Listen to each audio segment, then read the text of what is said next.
राज्यपाल की हिंसा पीड़ितों से मुलाकात, महिला आयोग की मुलाकात और अब बीजेपी की हिंसा पीड़ितों से मुलाकात। राज्यपाल और महिला आयोग की टीम ने शनिवार को मुर्शिदाबाद में मुलाकात की थी। आज बारी बीजेपी की थी। 10 दिन बाद मुर्शिदाबाद में जैसे तैसे हालात सामान्य होने लगे, जिसके बाद पश्चिम बंगाल बीजेपी अध्यक्ष और केंद्रीय मंत्री सुकांत मजूमदार मुर्शिदाबाद के धुलियान में हुई हिंसा में मारे गए लोगों के परिवारों के बीच पहुंचे, तो पीड़ित परिवारों ने इंसाफ की मांग को लेकर केंद्रीय मंत्री को घेर लिया।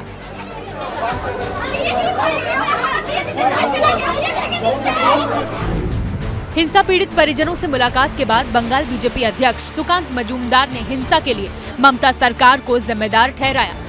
आरोप लगाया कि ममता की तुष्टीकरण राजनीति बंगाल को एक और विभाजन की ओर ले जा रही है। इस तरीके का मानसिकता का चीफ मिनिस्टर पश्चिम बंगाल में रहेगा तो Suhrawardy part 2, great Calcutta killings part 2 और पश्चिम बंगाल का विभाजन तय है।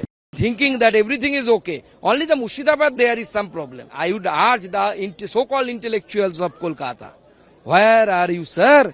What are you doing? Are you missing candle? So I can provide you candle, tons of candle if you need. BJP आरोप लगा रही है कि सीएम ममता बनर्जी ने अफसरों को पलायन कर चुके हिंदुओं को जबरन मुर्शिदाबाद वापस लाने को कहा है। बनर्जी ने पहले ही पश्चिम बंगाल को बांग्लादेश का लाइट वर्जन बना दिया है।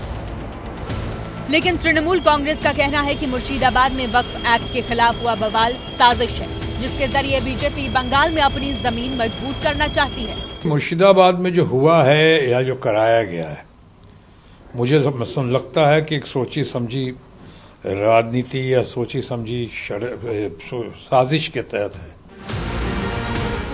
आज मुर्शिदाबाद हिंसा की गूंज सुप्रीम कोर्ट में सुनाई दी। वकील विष्णु शंकर जैन ने पश्चिम बंगाल पर अपनी याचिका में 3 रिटायर्ड जजों की निगरानी में हिंसा की जांच के अलावा पश्चिम बंगाल में एक फैक्ट फाइंडिंग कमेटी भेजने, राज्य में अर्धसैनिक बलों की तैनाती का आदेश देने और राज्यपाल से हिंसा पर रिपोर्ट तलब करने की मांग की, जिस पर सुप्रीम कोर्ट ने वकील विष्णु शंकर जैन से कहा, क्या आप चाहते हैं कि हम राष्ट्रपति को आदेश दें? हम पर पहले से ही आरोप लग रहा है कि हम कार्यपालिका के अधिकारों में दखल दे रहे हैं। सुप्रीम कोर्ट की इस टिप्पणी की वजह थी विधायिका और न्यायपालिका की सर्वोच्चता पर देश में छिड़ी बहस। हालांकि सुप्रीम कोर्ट ने विष्णु शंकर जैन की याचिका की सुनवाई को मंजूरी दे दी है, जबकि पश्चिम बंगाल में राष्ट्रपति शासन और पैरामिलिट्री फोर्स की तैनाती की मांग वाली 2 याचिकाओं पर ये कहते हुए सुनवाई से इनकार कर दिया कि याचिकाकर्ता बेहतर तैयारी के साथ अदालत में आए।